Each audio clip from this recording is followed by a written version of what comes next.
ابن زیاد بھاگا بھاگا پھرتا ہے کہ میری جان چھوٹ جائے، ابن سعد بھاگا بھاگا پھرتا ہے کہ کوئی مجھے بچا لے۔ ابن زیاد کی گردن اسی محل میں، اسی تشت میں، اسی تاریخ کو اسی وقت مختار شفیع کے سامنے پیش کی گئی جس تاریخ میں اس نے سیدنا امام حسین رضی اللہ تعالیٰ عنہ کا سر اتارا تھا۔ اللہ اکبر۔ میدان کربلا کے بعد کیا ہوا؟ کربلا کی عظیم الشان شہادت جو سیدنا امام حسین رضی اللہ تعالیٰ عنہ نے دی، اس کے بعد کے حالات کیسے تھے؟ ایک بڑا مشہور شعر ہے کہ قتل حسین اصل میں ہے مرگ یزید، قتل حسین اصل میں ہے مرگ یزید، اسلام زندہ ہوتا ہے ہر کربلا کے بعد۔ ہو بلا سے گر بغاوت ہے، ہاں ہمیں ظلم سے عداوت ہے، کثرت دشمناں نہیں کچھ بھی، دل میں گر جذبہ شہادت ہے، تلخ لگتے ہیں اس لیے اس کو، میرے الفاظ میں صداقت ہے، سنے زبان کو بگاڑنے والے، یہ تیرا فن نہیں جہالت ہے، اور جو کرے گا اب صرف وہی جانے کہ پیار میں کس قدر لطافت ہے۔ ظالم آدمی جب تخت پر بیٹھتا ہے تو یزید نے سوچا کہ اب تو ہمیشہ میری ہی حکومت رہنی، جو چاہے وہ کرو۔ امام حسین رضی اللہ تعالیٰ عنہ کی اور تمام اہل بیت کی شہادت کے بعد جب تخت پر بیٹھا تو اس نے سوچا بس اب میں ہی رہوں گا۔ کوفے کا گورنر ابن زیاد یہ سمجھنے لگا کہ بس اب تو ہمارا ہی راج چلے گا، اب تو کچھ نہیں رہا، کوئی آگے ٹکرانے والا نہیں ہے۔ ظالم حکمران جو ہوتے ہیں ان کی سب سے بڑی غلط فہمی یہی ہوتی ہے۔ حکومت، طاقت ایک ایسی چیز ہے کہ جب کسی کے پاس آتی نا تو سب سے پہلے اس کے دماغ میں یہ بات آ جاتی کہ بس اب میں ہی ہوں۔ جب آ جاتا ہے نا کہ بس میں ہی ہوں، قرآن نے کہا نا انا خیر منہ،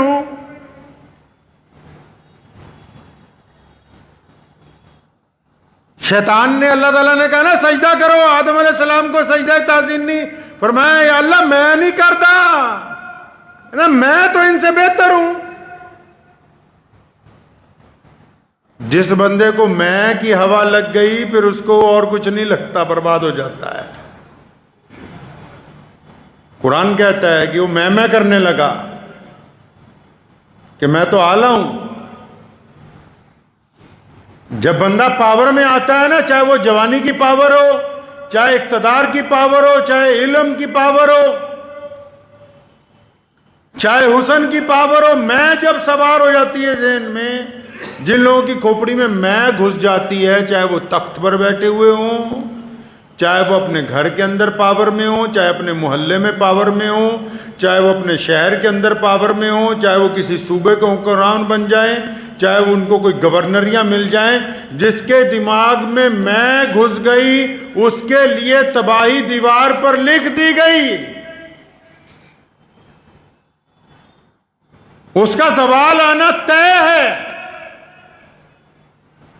بربادی طے ہے اس بندے کی جس نے میں کرنی شروع کر دی کہ میں نے یہ کر دیا، میں یہ کر سکتا ہوں۔ وہ بھول جاتا ہے کہ تجھے جس خدا نے وجود عطا کیا، یہ جس نے رسی ڈھیلی چھوڑی ہے، جس دن یہ رسی کھینچی جائے گی تو پھر کوئی بچانے والا نہیں ہوگا۔ میدان کربلا میں شمر نے، بدبخت نے کہا، کہتا جانوروں کو پانی میں دے سکتا ہوں، سیدنا امام حسین رضی اللہ تعالیٰ عنہ کو اور ان کی اولاد کو پانی نہیں دوں گا. اور پھر چند سال گزرنے کے بعد وہی شمر مختار شکفی سے جان بچاتا پھر رہا ہے، کیونکہ اس نے قسم کھائی ہے کہ میں نے امام حسین کے قاتلوں کو چن چن کے مارنا ہے. تخت پر بھی قبضہ کر لیا، حکومت بھی پلٹ گئی، اور کل کے پیادے آج کے مجرم بن گئے. کل جو میدان کربلا میں چلاتے پھرتے تھے کہ دیکھو ہم نے سیدنا امام حسین کا سر اتار لیا، ہم نے ان کو پانی نہیں دیا، آج وہ پانی کی بھیک مانگتے پھرتے ہیں. اور جب گرفتار کیے گئے تو بادشاہ نے کہا کہ ہاتھ پیر باندھو، اس کے جسم پر تلواروں کے نشان مارو، پھر اس کو بھوکا پیاسا ایک چوراہے میں ٹانگ دو. جب 3-4 دن گزر گئے، پیاس کی وجہ سے زبان باہر نکل آئی. کون؟ شمر، جو کہتا تھا کہ میں پانی نہیں دوں گا. وقت پلٹتے ہوئے دیر نہیں لگتی ہے. شمر نے سوچا نہیں تھا کبھی کہ یزید کا تختہ پلٹ جائے گا. ابن زیاد بھاگا بھاگا پھرتا ہے کہ میری جان چھوٹ جائے. ابن سعد بھاگا بھاگا پھرتا ہے کہ کوئی مجھے بچا لے. ابن زیاد کی گردن اسی محل میں، اسی تشت میں، اسی تاریخ کو اسی وقت مختار شکوی کے سامنے پیش کی گئی جس تاریخ میں اس نے سیدنا امام حسین رضی اللہ تعالیٰ عنہ کا سر اتارا تھا.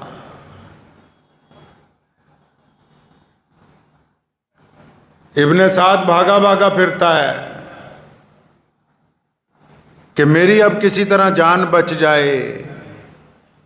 یزید نے، زیاد نے، شمر نے، انہوں نے یہ سوچا کہ اب تو ہم نے قبضہ کر لیا حکومت پر، اب محمد رسول اللہ کے دیوانے کہاں ہوں گے؟ اب تو اہل بیت کا خاتمہ ہو گیا، بس ایک بچے ہیں امام زین العابدین جو بیمار ہیں، چلے گئے چپ چاپ مدینہ منورہ کی طرف. اب تو ہمارا قبضہ ہو گیا، گنڈا گردی کرتے پھریں گے.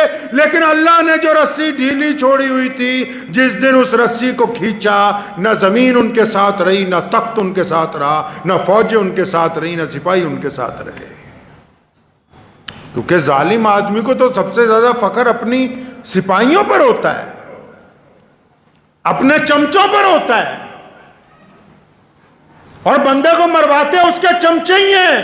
سب سے زیادہ غلط مشورہ اس کے چمچے دیتے ہیں، سب سے زیادہ بےایمانی کا مشورہ چمچے دیتے ہیں، سب سے زیادہ ظلم کرنے کا مشورہ چمچے دیتے ہیں. اور جب تخت پلٹتا ہے تو اسی کی گردن اتارنے کا مشورہ نئے حکمران کو بھی چمچے ہی دیتے ہیں، جن کے پیچھے لگ کے انسان ظلم کی طرف بڑھتا ہے. ابن سعد کے متعلق لکھا ہے کہ مختار شکفی جو تھا، جس نے تخت پہ قبضہ کر لیا، جس نے حضرت امام حسین رضی اللہ تعالیٰ عنہ اور اہل بیت کی شہادت کا بدلہ لیا، تو وہ اور ابن سعد پرانے دوست بھی تھے. جب سپاہی گرفتار کرنے کے لیے بھیجے نا، تو اس نے اپنے بیٹے کو کہا یہ تو میرا پرانا دوست ہے، یہ مجھے کچھ نہیں کہے گا. تو اس نے بیٹے کو بلوایا، مختار شکفی نے ابن سعد کے، کہ تمہارا ابا کہاں ہے، باپ کہاں ہے تمہارا؟ تو کہنے لگا ابا جی تو اب گھر میں رہتے ہیں، اللہ اللہ کرتے ہیں. اب وہ کوئی دنیا کے معاملات میں گورنر کل کا، اب جان بچانے کے لیے کیا کہہ رہا ہے جی میں تو گھر میں گھس کے اللہ اللہ کر رہا ہوں. فرمایا اچھا اب گھر میں ہی رہنے لگا؟ کہ ہاں جی اب تو وہ سارا دن نماز عبادت روزے میں ہی لگے رہتے ہیں، وہ کسی سے کوئی مطلب نہیں. فرمایا اسے بلاؤ. تو جب پیغام بھیجا تو اس نے جواب دیا کہ میں بیمار ہوں، آ نہیں سکتا. فرمایا اچھا تو اگر نہیں آ سکتا ہم تو وہاں آ سکتے ہیں نا. سپاہیوں کو بھیجا، کہنے لگا زندہ نہیں لانا، گردن اتار کے لانا. ایک سپاہی کو اس نے کہا جب ابن سعد نے کہ میری تو اس سے بڑے یارانے ہیں، وہ میرے لیے ایسا حکم نہیں دے سکتا. کہنے لگا بھول گئے ابن سعد، جب تم محمد الرسول اللہ صلی اللہ علیہ وسلم کی اولاد سے بے وفائی کر سکتے ہو تو یہ تیرا یار تیرے ساتھ بے وفائی نہیں کرے گا. میں مانتا ہوں آخرت میں سزائیں ملنی ہیں، میرا ایمان ہے اس بات پر کہ مرنے کے بعد سوال جواب ہوگا، ہم اس بات پر یقین رکھتے ہیں کہ جہنم کے اندر بھی جانا پڑ سکتا ہے، قیامت والے دن ترازو میزان کا لگایا جائے گا، لیکن میرے اللہ نے کہا کہ کچھ گناہ ایسے ہیں جن کی سزا دنیا میں مرنے سے پہلے دی جاتی ہے تاکہ دنیا والوں کو پتہ لگ جائے کہ یہ فلاں آدمی انسانیت کا غدار تھا، فلاں آدمی خدا کا غدار تھا۔ اس کو دنیا کے اندر بھی عبرت کا نشان بنایا جاتا ہے، آخرت کے اندر بھی عبرت کا نشان بنایا جائے گا۔ ایک ایک دشمن کو 6000 افراد کو مختار شکفی نے، جنہوں نے سیدنا امام حسین رضی اللہ تعالیٰ عنہ پہ حملہ کیا تھا، سیدنا امام حسین رضی اللہ تعالیٰ عنہ کے بیٹوں کو مارا، بھائیوں کو مارا، بھتیجوں کو مارا، 6000 افراد کو۔ یہ واقعہ میں اس لیے سنا رہا ہوں آپ کو کہ وقت کے حکمران نے سمجھا کہ اب امام حسین رضی اللہ تعالیٰ عنہ شہید ہو گئے، اب تو قیامت تک ہمارا ہی راج چلے گا۔ ملک بن مروان مدینہ کا گورنر بن گیا، ظالم آدمی ہے۔ امام حسین رضی اللہ تعالیٰ عنہ کے بیٹے امام زین العابدین جب مدینہ منورہ پہنچے تو مکے کے گورنر کو، اس مدینہ کے گورنر کو اس بات کی چڑ ہو گئی کہ جو پوری دنیا سے حاجی آتے ہیں، لوگ سلام پیش کرنے آتے ہیں، وہ میرے دربار میں کم ملنے کے لیے آتے ہیں، یہ مدینہ سے چند کلومیٹر دور جو امام زین العابدین نے جھونپڑی ڈال لی وہاں زیادہ جاتے ہیں۔ ایک راز کی بات بھی آپ کو بتاؤں آج۔ آپ نے سنا ہوگا نا، بڑے بڑے بزرگ ہوتے ہیں، سلسلہ نقشبندیہ، سلسلہ قادریہ، سلسلہ مجددیہ، سکھروردی، سنا ہے نقشبندی بزرگوں کا نام؟ یہ پہلے نہیں تھا، یہ سلسلہ پہلے اسلام میں یہ تھا کہ جو خلیفہ ہوتا تھا وہی امام ہوتا تھا، وہی مسلمانوں کا سب کچھ ہوتا تھا۔ سیدنا امام حسین رضی اللہ تعالیٰ عنہ کی شہادت کے بعد جب خلافت کے اوپر ظالم بیٹھ گئے، خلافت پر ظالم حکمران بیٹھ گئے، تو پھر ان سے اسلام کی بیعت ختم ہو گئی، ان کے ہاتھ پر اسلام کی بیعت ختم ہو گئی۔ تو پھر اسلام کے لیے، ایمان کے لیے، محمد رسول اللہ کے دین کے لیے، قیامت تک اللہ اور اس کے رسول کی اطاعت کے لیے، پرچم اسلام کے لیے، سیدنا مولا علی رضی اللہ تعالیٰ عنہ کی طریقے پر چلنے کے لیے، میدان کربلا کے پرچم کو بلند رکھنے کے لیے، سیدنا ابو بکر کے موقف کو قائم رکھنے کے لیے، سیدنا خطاب عمر رضی اللہ تعالیٰ عنہ کے عدل کو قائم رکھنے کے لیے، عثمان ذی النورین کی سخاوت کو قائم رکھنے کے لیے، پھر نئی بیعت کا سلسلہ، پھر اسلام کی حقیقی بیعت کا سلسلہ۔ جب خلافت نے چھوڑا اسلام کو تو پھر سیدنا امام زین العابدین نے اپنی جھونپڑی سے بیعت کرنی شروع کی، تب یہ اسلام کے اندر یہ سلسلہ شریعت کا جو ہے وہ شروع ہوا ہے۔ نہیں تو پہلے بیعت ایک ہی ہوتی تھی، بس خلیفہ سے بیعت، جو مسلمانوں کا حکمران ہوتا تھا، کیونکہ خلیفہ ہی امام ہوتا تھا، خلیفہ ہی مسجد نبوی کا خطیب ہوتا تھا، خلیفہ ہی مسلمانوں کا بادشاہ ہوتا تھا، خلیفہ ہی مسلمانوں کا گورنر، خلیفہ ہی مسلمانوں کا مفتی، خلیفہ ہی مسلمانوں کا شیخ الحدیث۔ لیکن جب تخت پر ظالم بیٹھ گئے تو امام زین العابدین رحمت اللہ علیہ نے یہ سلسلہ شروع کیا تاکہ اسلام قیامت تک قائم رہے۔ یہ اہل بیت کا احسان ہے کائنات کے مسلمانوں کے اوپر۔ ان کو یہ بات سمجھ آ گئی کہ حکومت کے تخت پر جو مسلمان اب بیٹھنے لگے، ان کے اندر ایمان کی وہ معیار باقی نہیں ہے جو محمد رسول اللہ صلی اللہ علیہ وسلم چاہتے ہیں۔ یہ امام زین العابدین رحمت اللہ علیہ کی ذات بابرکت سے یہ سلسلہ شروع ہوا، پھر بیعت کا، اسلام کے لیے بیعت، ایمان کے لیے بیعت، حق اور انصاف کے لیے بیعت، اور پھر وہ سلسلہ آگے چلتے چلتے جیسے ہمارے ملک میں پہنچا۔ امام مجدد الفسانی رحمت اللہ علیہ، شاہ ولی اللہ محدث دہلوی رحمت اللہ علیہ، خواجہ معین الدین چشتی اجمیری رحمت اللہ علیہ، پھر وہ سلسلہ پوری دنیا کے اندر بڑے بڑے بزرگوں کے ذریعے، علماء کرام کے ذریعے پوری کائنات کے اندر پہنچا ہے۔ عبد الملک بن مروان جو تھا مدینے کا گورنر، اس کو جب چڑ تھی کہ لوگ ادھر زیادہ جاتے ہیں ادھر کم آتے ہیں، تو اس نے پیغام بھیجا، کہا امام زین العابدین کو دربار میں بلاؤ۔ انکار کر دیا، فرمایا ہم جاتے نہیں، اور بڑی بات سمجھائی مولویوں کو بڑی اچھی بات سمجھائی، بزرگوں کو سمجھائی، اہل اللہ کو سمجھائی، دینداروں کو سمجھائی۔ کیا بات سمجھائی؟ بادشاہ اگر چل کے کسی اللہ والے کے یہاں، بادشاہ کوئی بھی بادشاہ دنیا کا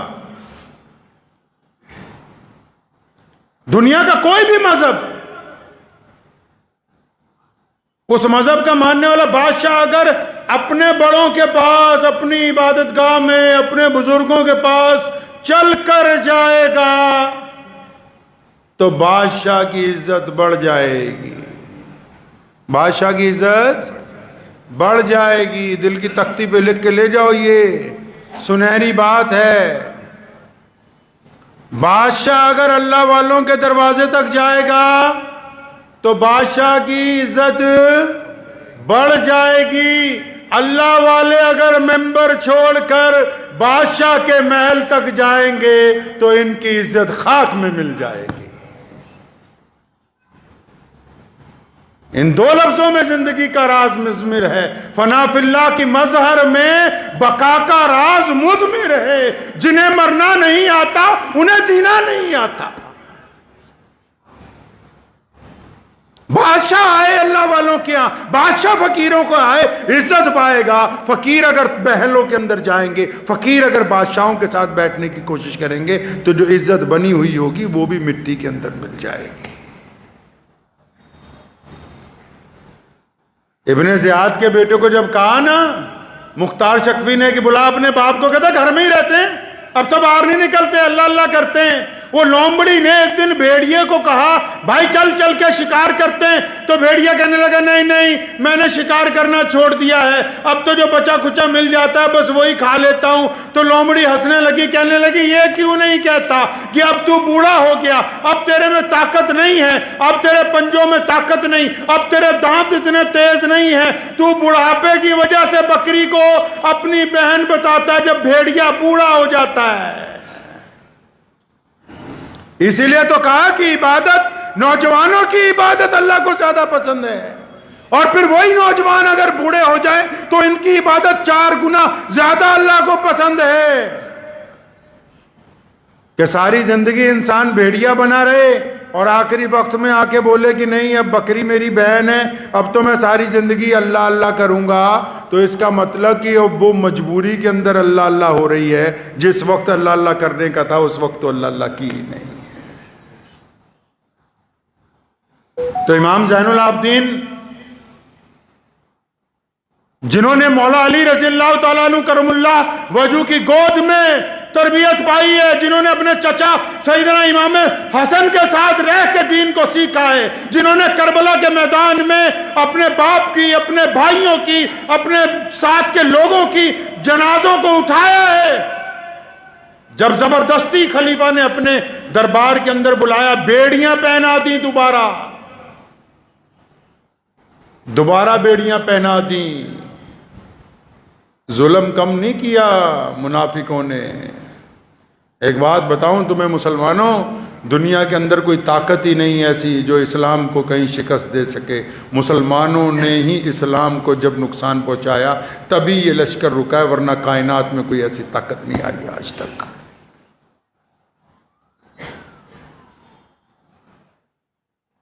بھیڑیاں پہنا دی امام زین العابدین رحمۃ اللہ علیہ کو۔ دوبارہ جب پیش کیا گیا، اکڑ رہا ہے بادشاہ کہ تمہارے ہاں لوگ زیادہ آتے ہیں، ہمارے ہاں کم آتے ہیں، کیا معاملہ ہے؟ فرمانے لگے کہ میرے ابا کے قاتلوں کا انجام نہیں دیکھا؟ امام حسین شہید رضی اللہ تعالیٰ عنہ کے قاتلوں کا انجام نہیں دیکھا ابھی؟ باز آ جا. کہنے لگا دیکھو یزید کے پاس پاور تھی, اس نے بیڑیاں پہنا دیں. آج میرے پاس پاور ہے, میں نے تمہارے ہاتھ میں بیڑیاں پہنا دیں.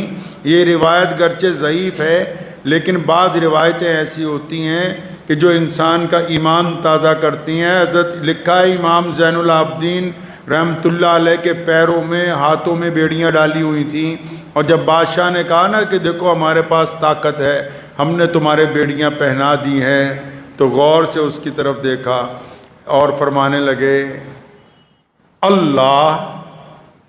پھر دوبارہ کہا اللہ.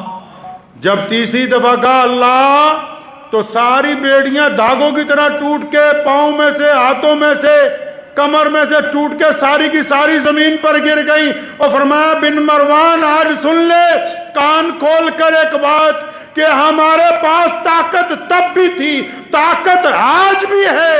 ہم اللہ کے حکم سے انتظار کرتے ہیں, جب اللہ چاہتا ہے تو ہم اس کی طاقت سے خیبر کا تخت الٹ دیتے ہیں, اگر اللہ نہیں چاہتا تو اپنی شہادتیں میدان کربلا کے اندر دیتے ہیں. اس خام خیالی میں دشمن کبھی نہ رہے کہ طاقت تمہارے پاس ہے, اللہ ہمارے ساتھ ہے تو کائنات کی طاقتیں ہمارے ساتھ ہیں. خلیفہ اٹھ کے کھڑا ہونے فرمایا زمین پر بیٹھ جا. روایتوں میں لکھا ہے کہ اس کی ہمت نہیں ہوئی زمین پر اٹھنے کی, زمین پر گھٹنوں کے بل بیٹھ گیا وہیں پر. فرمایا اس خام خیالی میں نہ رہے کہ آل محمد صلی اللہ علیہ وسلم کے پاس طاقت نہیں ہے, اہل بیت کے پاس طاقت نہیں ہے, جو کائنات بنی محمد رسول اللہ کے وسیلے سے ہو, ان کے پاس اگر اللہ کی طاقت نہیں ہوگی تو پھر کس کے پاس ہوگی. فرمایا پہلے بھی تھی اب بھی ہے, بس فرق صرف اتنا ہے کہ ہم اللہ کے اشارے پر اس کا استعمال کرتے ہیں اور اللہ کے اشارے پر ہی بس رک جاتے ہیں, اور کوئی بات نہیں ہے. کربلا کے بعد کے واقعات یہ بتاتے ہیں کہ ظلم کرنے والے لوگ جو ہیں وہ کبھی کامیاب نہیں ہوئے. کربلا کے واقعات اس بات کی گواہی دیتے ہیں کہ جن کا دل اللہ نے بڑا رکھا ہے ان کا نام قیامت تک زندہ رہے گا. یہ شمر جس نے پانی بند کیا تھا, جب یہ اپنی جان بچاتا وہ بھاگتا پھر رہا تھا تو مدینہ منورہ کے اطراف میں جنگل میں امام زین العابدین کو مل گیا.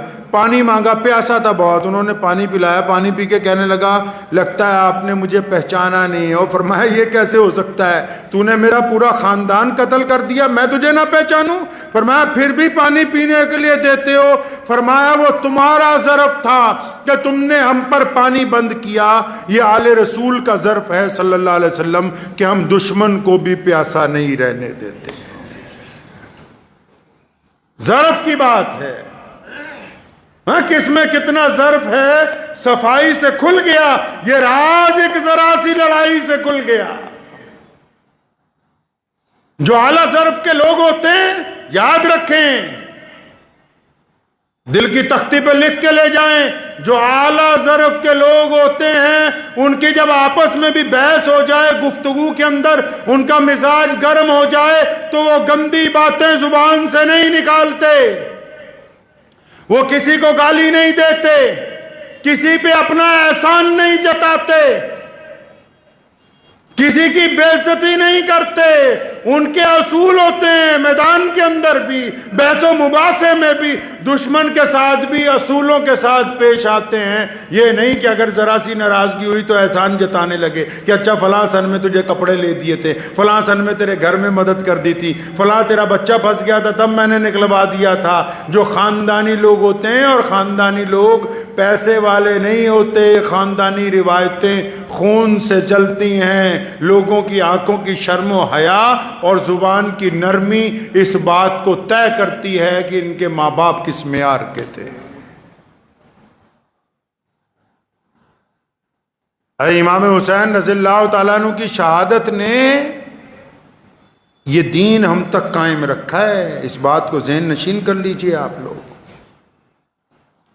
میدان کربلا نے اس دین کو قیامت تک کے لیے قائم کر دیا ہے.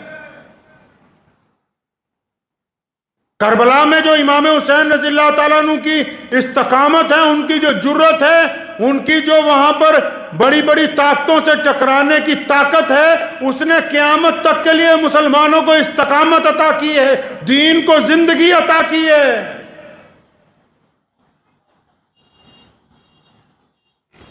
تو اس لیے ہمیشہ یاد رکھیں کہ جو طاقت والے ہوں وہ بھی اس بات کو ذہن نشین کر لیں. کئی لوگ پاور میں آتے ہیں، چاہے وہ چھوٹی سی محلے کی پاور ہو، صوبے کی پاور ہو، ضلع کی ہو، پورے ملک کی ہو، پوری دنیا کی ہو. ہمیشہ اس بات کو یاد رکھیں کہ اصل طاقت اس رب کی ہے جس رب نے پوری کائنات کو پیدا کیا. رسی رب کے ہاتھ میں ہے، اس نے ڈھیلی چھوڑ رکھی ہے. رسی اس کے ہاتھ میں ڈھیلی چھوڑی ہوئی ہے، اس نے مہلت اس نے عطا کی ہوئی ہے. اس لیے اپنے گریبان میں بھی کبھی کبھی جھانک لیا کریں کہ یہ جو رسی ہم پر ڈھیلی چھٹی ہوئی ہے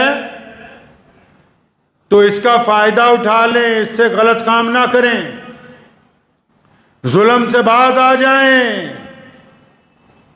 ابھی راجستھان کے اندر ایک بچہ ہے، اس نے اسکول میں پانی پی لیا اس مٹکے میں سے جس میں سے ٹیچر پیتا، تو ٹیچر نے اتنا مارا کہ اس بچے کی جان نکل گئی. کیوں کہ بس ٹیچر کے ذہن میں ایک بات ہے کہ اس کی ذات، اس کی نسل ویسی نہیں ہے جیسی میری ہے. اسلام نے ابتدا سے لے کے آج تک لوگوں کو یہی بات بار بار دہرائی کہ انسانوں کے اندر فرق نہ کرو، یہ خدا کی مخلوق ہے، اللہ کا کنبہ ہے. یار تم اور رنگ اور نسل کا اعتبار سے کس طرح لوگوں کے اندر فرق کر سکتے ہو؟ ذہن نشین کریے. دنیا میں جو واقعات ہوتے ہیں یہ سبق کے لیے ہیں. اگر ہم کسی چیز کو پڑھ کے دیکھ کے بھی سبق نہیں پکڑتے، اپنی زندگی میں سبق نہیں پکڑتے، اپنے گھر میں اپنے معاشرے میں نہیں سبق نہیں پکڑتے، تو ہم سے بڑا بیوقوف آدمی کون ہوگا بھائی؟ تو اس لیے ہمیشہ یہ جو واقعات ہیں، اسلام کے جتنے اہم دن ہیں، اور بلا شبہ امام حسین رضی اللہ تعالیٰ عنہ کے واقعات ہیں. مجھے ایک مولانا صاحب ملے ابھی، تو انہوں نے مجھے ایک بات کہی، مجھے کوئی ویڈیو بھیجی، اس میں لکھا تھا کہ یہ ماتم کرنا جائز نہیں، یہ کرنا جائز نہیں، وہ کرنا جائز نہیں. میں نے کہا میں تمہاری بات کو اگر مان بھی لوں تو کم از کم تم یہی بتا دو محرم کے دن ان مسلمانوں کو کہ جائز ہے کیا. ساری زندگی بس اب اسی میں لگے رہو گے، فلاں نے یہ غلط کر دیا، یہ بھی بتا دو تم اچھا کیا کر سکتے ہو. مسلمانوں کو یہ بھی تو سمجھاؤ کہ اس دن ہوا کیا تھا. میں مانتا ہوں کہ بہت سارے طریقے اسلام میں جائز نہیں ہیں، لیکن وہ جو ناجائز کرنے والے چاہتے کیا ہیں؟ مجھے امید ہے کہ آپ کو یہ ویڈیو پسند آئی ہوگی. اگر پسند آئی ہو تو یہ آپ اپنے دوستوں کے ساتھ شیئر کریں اور اس چینل کو سبسکرائب ضرور کریں.